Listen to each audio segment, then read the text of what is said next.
waxaa si rasmi ah xilka uu la wareegay wasiirka dhawaan loo soo magacaabay wasiirka dhalinyarada iyo ciyaaraha ee Somaliland. Faafaynta warkaasi waxa inoo haya Khalid Yuusuf Xasan.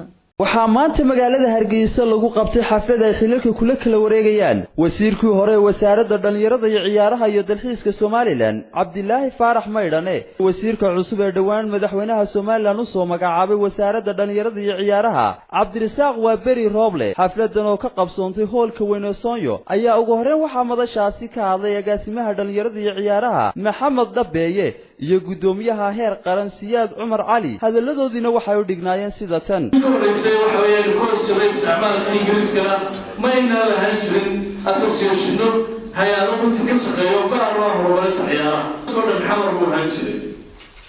markii dalka lagu soo noqday ee wasaaradda la aasaasay waxaa la sameeyey runtii wasaaradda ay isu keento dadka aqoonta u lahaa ciyaaraha.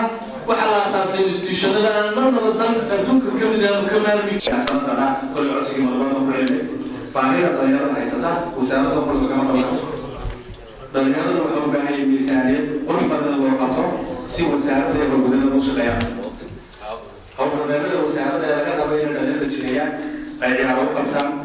tallaabo kastoo la qaadayo wuxuu baantay qorshe iyo nidaam iyo budget taa boqol jeer baa waxaa sidoo kale madashaasi isna hadalka ka daba qaatay oo halkaasi ka hadlay wasiiru dawlaha madaxtooyada Somaliland Maxamed Muuse Abees.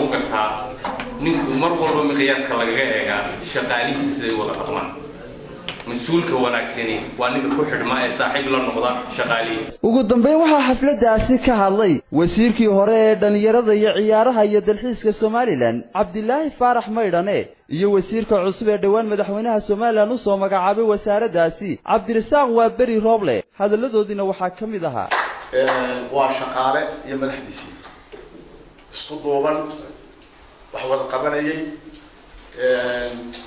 adigana ilaha ku garab galan la yiraahdo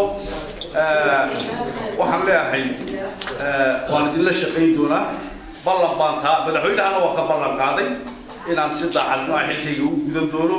idinkana waxaan idinka ballan qaadayaa inaan wada shaqayn joogtaan yeelan doono. ayaa ku soo gabagabowday jawi degan iyadoo halkaasi xilalka uu kala wareejiyay wasiiru dawlaha madaxtooyada Somaliland Maxamed Muuse Abees. Khalid Yuusuf Xasan, Khalid Fantastic, Waaberi TV, magaalada Hargeysa.